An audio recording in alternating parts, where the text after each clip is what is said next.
उन्होंने एक और नारा दिया था कि एक हाथ में कंप्यूटर, एक हाथ में कुरान।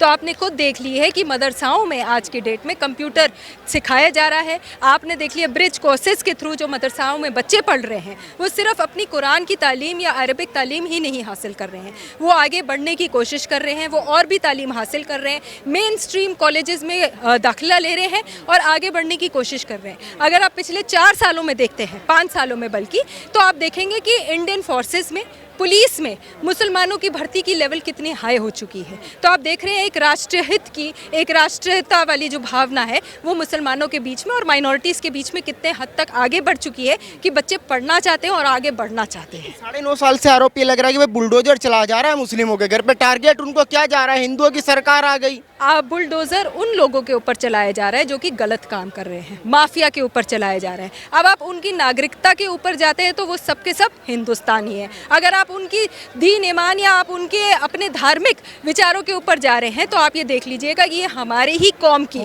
कहीं ना कहीं कमी रही है, जहाँ तालीम के ऊपर तवज्जो नहीं दिया जा रहा था। तो बच्चे क्या करते थे, वो पढ़ाई लिखाई छोड़ के गुंडागर्दी पे जाते थे। और ख़ास तौर से उन बच्चों के बारे में है जिनके पीछे माँ बाप ने भी पढ़ाई नहीं करी होती। तो आप जब कहते हैं बुलडोज़र चढ़ाया गया है, तो बुलडोज़र ये नहीं देखता कि आप हिंदू या मुसलमान हैं। बुलडोज़र ये देखता है कि क्या आप सही हैं, क्या आप गलत हैं, क्या आप राष्ट्रहित के एक सोचने वाले नागरिक हैं या आप राष्ट्र को और बर्बाद करने में आप कोई स्टेप आगे ले रहे हैं। इसमें क्या लग रहा है, मोदी जी की वापसी होती दिखाई दे रही है इस बार? जो कह रहे हैं कि भाई पॉपुलैरिटी खत्म हो गई, जो 19 में जादू था, 14 में जादू था, वो जादू नहीं रहा, जनता महंगाई से, बेरोजगारी से परेशान है। आपने भी पढ़ाई लिखाई करी, आप भी कॉलेज में गए हुए हैं, तो वहाँ पे एक ना एक ऐसा टीचर होता था जो पहले शुरू में कभी पॉपुलर होता था, उसके बाद अनपॉपुलर होता था, क्योंकि वो अपने जो स्टूडेंट्स हैं उनके साथ सख्ती करता था, उनको सही रास्ते पे लाता था। मोदी जी ने अगर कोई सख्ती करी है तो उन्होंने नरम व्यवहार भी बर्ताव करा हुआ है। तो ये तो सवाल आता ही नहीं है कि मोदी जी आ रहे हैं या नहीं आ रहे। आप तो ये सोचिएगा कि क्या ये देश अपने आप को, देश के निवासी अपने आप को आगे प्रगति की ओर बढ़ने के लिए क्या मोदी जी के ऊपर विश्वास रखते हैं, वो आपने खुद देख लिया है। जिस इंसान ने इतने सालों से विमेन रिजर्वेशन बिल को पास कर दिए, सिर्फ 2 ऐसे व्यक्ति थे जो कि उसके हित में नहीं थे। आप भी जानते हैं वो 2 लोग कौन हैं। वही हैं जो हमारे कौम के लोगों को बहकाने की कोशिश करते हैं, बहकाने की ज़रूरत करते हैं। तो आप देखेंगे संसद में भी बहनें आएंगी और वो सब मोदी जी की देन है। तो मोदी जी ज़रूर आएंगे 2024 में, खूब अच्छे से जीत के आएंगे। गांधी जी कहा जाएंगे, वो कह रहे हैं नफरत के बाजार में मोहब्बत की दुकान खोल रहा हूँ, नफरत इतनी फैल गई है उसको मिटाने का प्रयास कर रहा हूँ, हमको मौका दो। राहुल गांधी जी ज़मीन से जुड़े हुए व्यक्ति नहीं है। उन्होंने पर्यावाद पॉलिटिक्स की एक जो उनकी बीज है उसको आगे बढ़ाया है। मोदी जी संघ से जुड़े हुए इंसान हैं जिन्होंने संघ से जुड़ते हुए सेवा भी की है, मिट्टी से जुड़े रहे हैं और मिट्टी से जुड़ते हुए उन्होंने अगर गांव-गांव में बिजली दी है, गांव-गांव में मकान दिए हैं, गांव-गांव में बहनों को राशन दिया है, तो कोई भी मिट्टी से जुड़ा हुआ इंसान इतने जल्दी से मिट नहीं सकता। राहुल गांधी भी मिट्टी से जुड़ चुके हैं। आपने देखा धान बो रहे हैं, उसके बाद कूली बन गए, उसके बाद बाइक सुधारना सीख ली, अब कूली करने के बाद फिर वो चले गए कीर्ति नगर मार्केट में लकड़ी का काम सीख लिया उन्होंने। 50 साल की उम्र में, मेरे ख्याल से 50 साल की उम्र में अगर वो अब जाकर मिट्टी से जुड़ रहे हैं तो उन्हें 50 साल और लगेंगे मिट्टी की खुशबू अपने अंदर लेने में।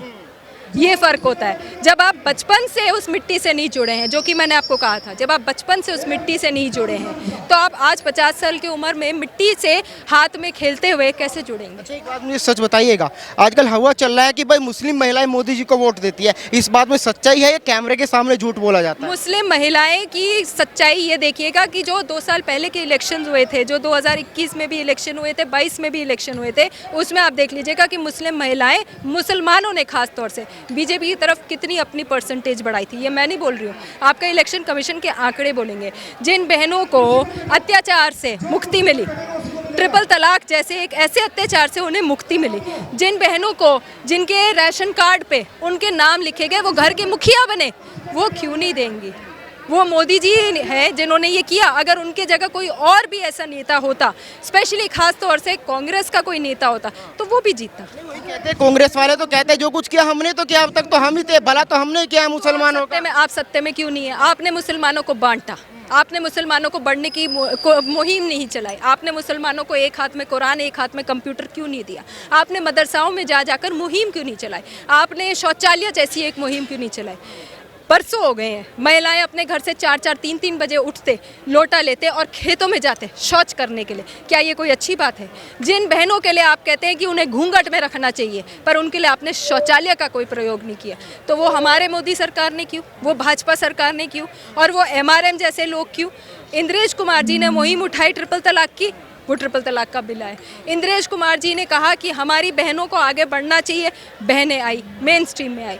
370 लागू करने के लिए पहले कांग्रेस क्यों नहीं आए, क्यों आए नहीं? महंगाई का मुद्दा बड़ा चल रहा है देश में कि सिलेंडर देख लो आज कहाँ पहुंच गया। आप भी जाते होंगे रसोई में, वो कहते हैं कि हम सत्ता में आए सिलेंडर 450 का देंगे। कांग्रेस था तब महंगाई नहीं हुई थी क्या?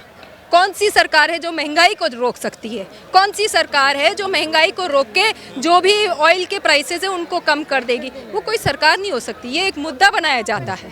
जैसे जैसे साल बढ़ते हैं, आपने और मैंने टॉफ़ी खाई है 10 पैसे की, आज वो टॉफ़ी क्या, वो टॉफ़ी 1 रुपए की है, तो वो एकदम से नहीं हुई है, सालों साल से हुई है। आमदनी भी तो बड़ी है।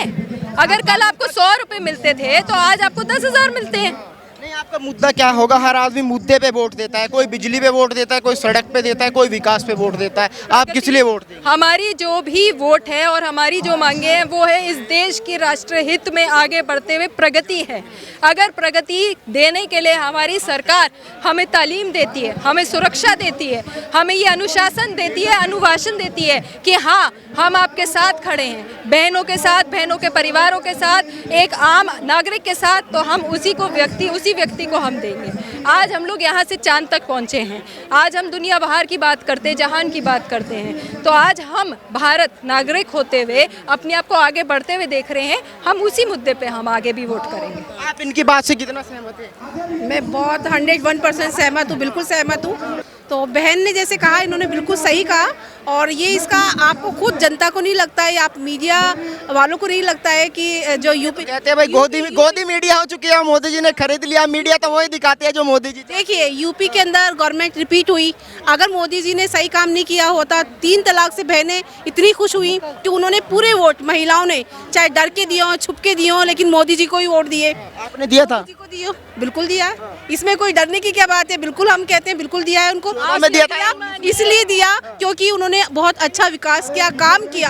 हमने मोदी जी को वोट नहीं, उनके काम को, उनके विकास को, उनकी मेहनत को वोट दिया है जो उन्होंने बहनों के लिए किया है। फिर दूसरी बार, अगर मोदी जी ने काम नहीं किया होता, विकास नहीं किया होता, तो क्या मोदी जी दोबारा रिपीट होकर आते? नहीं आते। ये तो हर एक इंसान समझता है।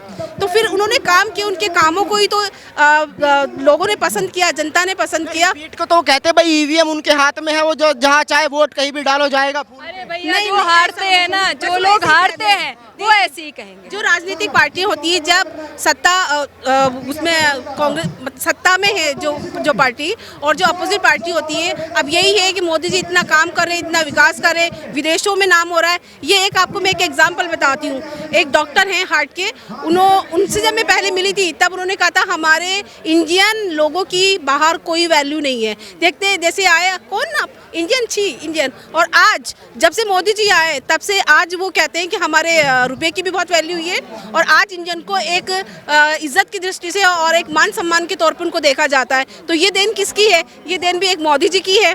उनकी वजह से तो आज भारत का नाम और भारत के नागरिकों का नाम विदेशों तक में चल रहा है, उनको मान सम्मान मिल रहा है। किसकी वजह से? मोदी जी की वजह से। तो ये तो जाहिर सी बात है, जो उन्होंने किया है काम में, विकास किया है, तो उसी के बेस पे उनको वोट मिलेगा और वो सत्ता में आएगी पार्टी 2024 के अंदर भी ज़रूर, इंशाल्लाह वो ज़रूर जीतेंगे और भरपूर मतों के साथ जीतेंगे, भरपूर वोटों के साथ जीतेंगे। ये हमारी सब मुस्लिम बहनों की 26 पार्टियां एक साथ आ गई। वो कह रहे कि इस बार मोदी जी की जुमलेबाजी देश में नहीं चलने वाली, 26 पार्टी उखाड़ फेंकेगी मोदी। आप भी यही हैं, हम भी यही हैं, वो 26 पार्टियां भी यही हैं, सब देख लेंगे।